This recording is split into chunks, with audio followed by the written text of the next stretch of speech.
ओम शांति। आज 18 अक्टूबर 2022 की साकार मुरली। आज बाबा ने कहा, मीठे बच्चे, कछुए मिसल सब कुछ समेटकर चुप बैठ सौदर्शन चक्र फिराओ। बाप जो सर्व संबंधों की शक्रीन है उसे याद करो तो तुम्हारे विकर्म विनाश हो जाएंगे। प्रश्न, ईश्वरीय कुल के बच्चों प्रति बाप की श्रीमत क्या है? उत्तर, तुम जब ईश्वर के बच्चे बने, उनके सम्मुख बैठे हो तो प्यार से उसे याद करो, उनकी श्रीमत पर चलो। जितना उसे याद करेंगे उतना नशा रहेगा। परंतु माया रावण देखता है कि मेरे ग्राहक छीनते हैं तो अभी युद्ध करता है। बाबा कहते हैं, बच्चे कमजोर मत बनो, मैं तुम्हें शक्ति देने लिए बैठा हूं। गीत है, धीरज धर मनुआ सुख के दिन आयो। ओम शांति। यह कौन कहते हैं बच्चों को कि हे बच्चे? क्योंकि मनुआ कहा जाता है आत्मा को। आत्मा में ही मन बुद्धि है, तो यह भी नाम रख दिया है। नाम तो बहुत चीजों के बहुत रखे हैं, जैसे परम पिता परमात्मा, बाबा। कोई फिर फादर कहते हैं तो बाबा है सबसे सिंपल। बाबा कहते हैं, तुम किसकी संतान हो वो याद आता है। अब तुम बच्चे बैठे हो, सामने कौन है? आत्माएं कहेंगी बाबा बैठा है। कितनी सिंपल बात है। बच्चे जानते हैं हम आत्माओं का परम पिता परम आत्मा पिता है। मनुष्य तो छोटे बड़े सबको बाबा कह देते हैं, और यह फिर आत्मा अपने बाबा को बाबा कहती है। ओ गॉड फादर कहते हैं। अब शरीर के फादर को तो गॉड फादर नहीं कहेंगे। तुम जानते हो हम उस बाबा के सामने बैठे हैं। यह आत्मा की बात है। शिव बाबा समझाते हैं, तो मैं कौन हूं? मैं परम आत्मा हूं। मैं तुम सभी आत्माओं का परम धाम में रहने वाला पिता हूं, इसलिए मुझे परम आत्मा कहते हैं।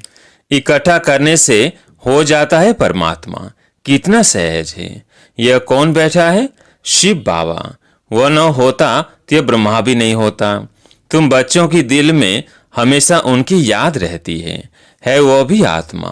कोई फर्क नहीं है। जैसे आत्मा स्टार है, उस स्टार का साक्षात्कार होता है, वैसे बाप का भी स्टार रूप में साक्षात्कार होगा। बाकी यह जो कहते हैं कि बहुत तेज है, सहन नहीं कर सकते, यह मन की भावना है।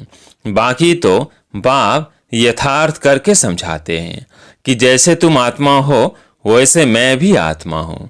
मुझे भी इस तन में, इस आत्मा के बाजू में भ्रिकुटी में बैठना है। तो वह बैठ समझाते हैं कि तुम आत्माओं में 84 जन्मों का पाठ भरा हुआ है, सो भी हर एक में अपना अपना पाठ है। कहते हैं आत्मा परमात्मा अलग रहे बहुकाल। अब परमात्मा अक्षर क्लियर है, उनको परमात्मा कहने से मूझ गए हैं। है तो आत्मा, परंतु सदा परम धाम में रहने वाली परम आत्मा है। ब्रह्मा को परम आत्मा नहीं कहेंगे। यह सब है जीव आत्माएं। इनमें कोई पाप आत्मा, कोई पुण्यात्मा है। बाप कहते हैं, मुझे पाप व पुण्यात्मा नहीं कहा जाता है, मुझे परमात्मा ही कहा जाता है। मेरा भी पाठ है, एक बार आकर पति दुनिया को पावन बनाता हूँ। याद भी करते हैं कि पति तो पावन आओ, परंतु कोई समझते थोड़ी है कि हम पतित रावण संप्रदाय हैं। कहते हैं राम राज्य चाहिए, रावण को जलाते भी हैं, परंतु यह नहीं जानते कि हम ही रावण संप्रदाय हैं। जरूर पतित है तब तो बुलाते हैं। कृष्ण को तो नहीं बुलाते, उनको तो परम आत्मा नहीं कहते। हम सब का बाप जो परम धाम से आया है उसको ही परम आत्मा कहा जाता है। ईश्वर वह भगवान कहने से रोला पड़ जाता है। बाप इस जीव आत्मा द्वारा समझाते हैं। तुमको कहते हैं, बच्चे अशरीरी भव। तुम मेरे बच्चे थे जब तुमको भेजा था।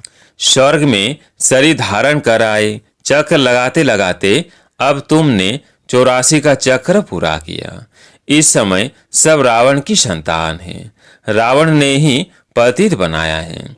अब तुम बने हो ईश्वरीय संतान। अब बाबा आया है, कहते हैं मेरा पाठ है आसुरी संप्रदाय को दैवी संप्रदाय बनाना। मैं भी ड्रामानुसार अपने टाइम पर आता हूँ। कल्प के संगम युग है, कलयुग है पतित, पुरानी तम प्रधान दुनिया।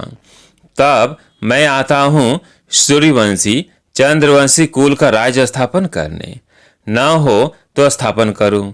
फिर जब सूर्यवंशी चंद्रवंशी होंगे तो वैश्य शूद्रवंशी नहीं होंगे। अब तुम ईश्वरी संतान बने हो।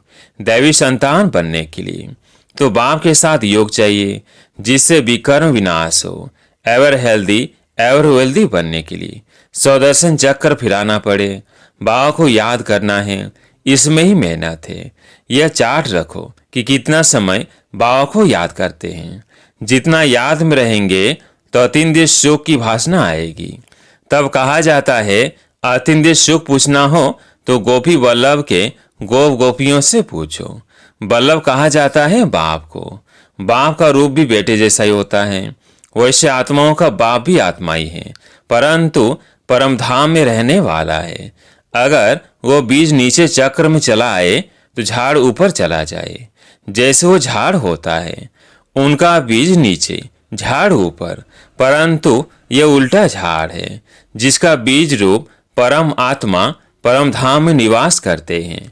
आत्माएं भी पाठ बजाने ऊपर से नीचे आती है, टाल टालियां निकलती जाती है। अब बाप कहते हैं तुमको रावण ने काला कर दिया है, अब तुमको गोरा बनना है। कृष्ण और नारायण दोनों को काला कर दिया है, लक्ष्मी को गोरा बनाते हैं। क्यों? काम चिता पर तो दोनों बैठे होंगे। कृष्ण के लिए कहते उनको तक्षक सर्प ने डसा, नारायण को फिर किसने डसा? कुछ भी समझते नहीं हैं। चित्र आदि भी सब रावण की मत पर बनाए हैं। अब बाबा आया है सीमत देकर रावण से लिबरेट करने के लिए। मैं सबका सदगति दाता हूँ। श्री श्री 108 जगत गुरु का टाइटल भी इनका है। जगत की सदगति करते हैं। ग्रंथ में इनकी महिमा बहुत लिखी है। सदगुरु सच्चा पातशाह, सचखंड स्थापन करने वाला। बाबा को ये सब कंठ था, परंतु अर्थ का पता नहीं था। अपने को बहुत रिलीजियस माइंडेड समझते थे, परंतु थे रावण के कुल के। अब तुम ईश्वर के कुल के बने हो तो कितना प्यार से उनको याद करना चाहिए। बाबा आप कितने मीठे हो, हमको स्वर्ग में ले चलते हो। हेवनली गॉड फादर को जितना याद करेंगे तो नशा चढ़ेगा। आप किसके सामने बैठे हो? बाप कहते हैं हे लाडले बच्चे, मैं तेरा परम पिता तुम आत्माओं से बात कर रहा हूँ। अब मेरी सीमत पर क्यों नहीं चलते, परंतु काम रूपी भूत गिरा देता है। बाप कहते हैं कमजोर क्यों बनते हो, सीमत मिल रही है, फिर आसुरी मत पर क्यों चलते हो? ये युद्ध तो करनी है। माया समझती है मेरे ग्राहक छीनते हैं तो लड़ती है। तुमको बाप शक्ति दे रहा है, इतना पाठ पढ़ाते हैं, सब वेद शास्त्रों का सार समझाते हैं। सूक्ष्म वतन में तो नहीं सुनाएंगे। दिखाया है विष्णु की नाभि से ब्रह्मा निकला। सूक्ष्म वतन में नाभि कहाँ से आई, क्या क्या बैठ लिखा है। अभी तुमको जो नॉलेज मिल रही है यह परंपरा नहीं चलती, यहीं खलास हो जाती है। पीछे जो शास्त्र आदि बनाते हैं वो परंपरा से चलते हैं। यह ज्ञान तो प्राय लोप हो जाता है। अब बाप कहते हैं मेरी मत पर चलो, देही अभिमानी बनो, इसमें दौड़ी लगाकर मेरे गले का हार बनो। यह बुद्धि की दौड़ी है। सन्यासी नहीं कह सकते कि अशरीरी भव। मामेकम याद करो। परमात्मा सभी को कहते हैं क्योंकि सभी मेरी संतान है। शव को वापस ले जाने लिए आया हूँ, परंतु सम्मुख तो बच्चे सुनते हैं, सारी दुनिया नहीं सुनती। शिवरात्रि मनाते हैं, शिव का मंदिर भी है, जरूर आया है, परंतु शिव का इतना बड़ा चित्र नहीं है। वह तो स्टार है। अगर कहो तो कहेंगे कि क्या मंदिर में चित्र रॉन्ग है। इसलिए बाप समझाते हैं बच्चे मैं भी आत्मा हूँ, सिर्फ तुम जन्म मरण में आते हो, मैं नहीं आता हूँ। तब तो तुमको लिबरेट कर सकूं। मैं पतित पावन हूँ तो जरूर पति दुनिया में आना पड़े ना। अगर पतित पावन न कहे तो समझेंगे नई दुनिया बनाते हैं, प्रलय हो जाती है, फिर नई सृष्टि क्रिएट करते हैं। परंतु उनको पतित पावन कहा जाता है। तो इससे सिद्ध होता है कि ये सृष्टि तो नाती है, इसकी प्रलय नहीं होती है, सिर्फ पतित होती है। उनको पावन बनाता हूँ, इसलिए मैं नंदीगण पर व भाग्यशाली रथ पर आता हूँ तुम्हें नर से नारायण बनाने। सब चाहते भी हैं हम सूर्यवंशी बने। कथा भी है, एक भक्त ने कहा कि मैं लक्ष्मी को वर सकता हूँ। नारद भक्त था ना, तो कहा तुम अपनी शकल तो देखो, पहले बंदर से मंदिर तो बनो, तब तो लक्ष्मी को वर सकेंगे। अभी तुम मंदिर लायक बन रहे हो, ये इस समय की सारी बात है। ये सब तुमको कौन बता रहे हैं? शिव बाबा ब्रह्मा दादा की भ्रिकुटी के बीच में बैठ तुमको समझा रहे हैं। जैसे इनकी आत्मा भ्रिकुटी में बैठी है, तो जरूर उनके बाजू में बैठा होगा ना। यह नॉलेजफुल बाप तुमको सारा राज आदि मध्य अंत का समझा रहे हैं, जिससे तुमको स्वदर्शन चक्र फिराना सहज हो। स्वदर्शन चक्र फिराने से तुम्हारे विकर्म विनाश होंगे, नहीं तो सजाएं खाएंगे, विजयमाला में भी नहीं आएंगे। कछुए मिसल जब फ्री हो तो चुप बैठकर चक्र को फिराओ। अब तुमको घर वापिस जाना है, ये अंतिम जन्म पवित्र रहो। इसको कहा जाता है लोक लाज। पतित बनने की मर्यादाएं तोड़ो और कोई को याद नहीं करो। आप मुए मर गई दुनिया, अशरीरी बन मेरा बनो, तो विकर्म विनाश हो जाएंगे। सबको मरना तो है ही, फिर कौन किसके लिए रोएगा। हिरोशिमा में सब मर गए, कोई रोने वाला बचा ही नहीं। इसलिए अब रोने वाली दुनिया से वापिस जाना है। इस गंदी दुनिया में तो हर एक के अंग अंग में कीड़े पड़े हैं, उसको याद क्यों करें। स्वर्ग में थोड़ी ऐसे शरीर होंगे, वहां तो अंग अंग में खुशबू होती है। बाबा कैसे गंदे वासी को गोल गोल अर्थात फूल बनाते हैं, तो उनको आना भी ऐसे पुराने लॉन्ग बूट में पड़ता है। बाबा कहते हैं कि भल घर में रहो, परंतु श्रीमत पर चलो, विकार में मत जाओ। तुम्हारे सामने शिव बाबा बैठा है, उनको भूलो मत। अच्छा, गीत धरती को आकाश पुकारे। धरती पर रहने वालों को आकाश में रहने वाला बाप पुकारते हैं। अब मेरे पास आना है, इसलिए नष्ट मोहा बनो, मैं तुम्हें स्वर्ग के अथाह सुख दूंगा। बाप है सभी सुखों का शौकीन। मामा चाचा ये सब तुमको दुख देने वाले हैं। तुम्हारा है सारी आसुरी दुनिया नरक का संन्यास, सन्यासियों का है सिर्फ घर का संन्यास। तुमको इस डर्टी दुनिया नरक को भूलना है। इस समय मनुष्यों को थोड़ा भी धन मिलता है तो समझते हैं हम तो स्वर्ग में हैं, परंतु इस दुनिया में कोई कितना भी साहूकार हो, देवारा निकला, एरोप्लेन आदि गिरा तो सब खलास, फिर रोने पीटने लग पड़ते हैं। वहां तो एक्सीडेंट की बात नहीं, कोई रोता पीटता नहीं। बाबा कहते हैं अच्छा तुम स्वर्ग में हो तो खुश रहो। मैं आया हूं गरीबों के लिए जो नरक में हैं। दान भी गरीबों को दिया जाता है। साहूकार साहूकार को दान करते हैं क्या? मैं तो सबसे साहूकार हूं, मैं गरीबों को दान देता हूं। इस समय के साहूकार तो अपने धन के फैशन के नशे में ही चोर हैं। अच्छा बाबा समझानी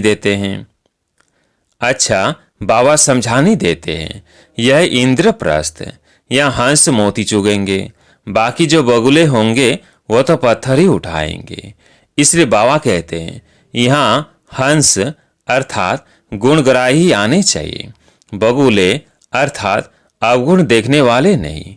अच्छा, मीठे मीठे सिकिलधे बच्चों प्रति माता पिता बाप दादा का याद प्यार और गुड मॉर्निंग। रूहानी बाप की रूहानी बच्चों को नमस्ते। हम रूहानी बच्चों की रूहानी बाप दादा को याद प्यार गुड मॉर्निंग नमस्ते नमस्ते। धारणा के लिए मुख्य सार। पहला पॉइंट, बाप की श्रीमत पर चल, देही अभिमानी बन, बाप के गले का हार बनना है। बाप की याद में रह, अतीन्द्रिय सुख का अनुभव करना है। दूसरा पॉइंट, इस दुनिया से पूरा नष्ट मोह बनना है। किसी के भी छीछी शरीरों को याद नहीं करना है। आज प्यारे मीठे बाबा का वरदान, सेवा के बंधन द्वारा कर्म बंधनों को समाप्त करने वाले विश्व सेवाधारी भव। सेवा के बंधन द्वारा कर्म बंधनों को समाप्त करने वाले विश्व सेवाधारी भव। प्रवृत्ति में रहते हुए कभी यह नहीं समझो कि हिसाब किताब है, कर्म बंधन है, लेकिन यह भी सेवा है। सेवा के बंधन में बंधने से कर्म बंधन खत्म हो जाता है। जब तक सेवा भाव नहीं होता तो कर्म बंधन खिंचता है। कर्म बंधन होगा तो दुख की लहर आएगी, और सेवा का बंधन होगा तो खुशी होगी। इसलिए कर्म बंधन को सेवा के बंधन से समाप्त करो। विश्व सेवाधारी विश्व में जहां भी है, विश्व सेवा अर्थ है। स्लोगन: अपने दैवी स्वरूप की स्मृति में रहो तो आप पर किसी की व्यर्थ नजर नहीं जा सकती। अपने दैवी स्वरूप की स्मृति में रहो तो आप पर किसी की व्यर्थ नजर नहीं जा सकती। अच्छा, ओम शांति।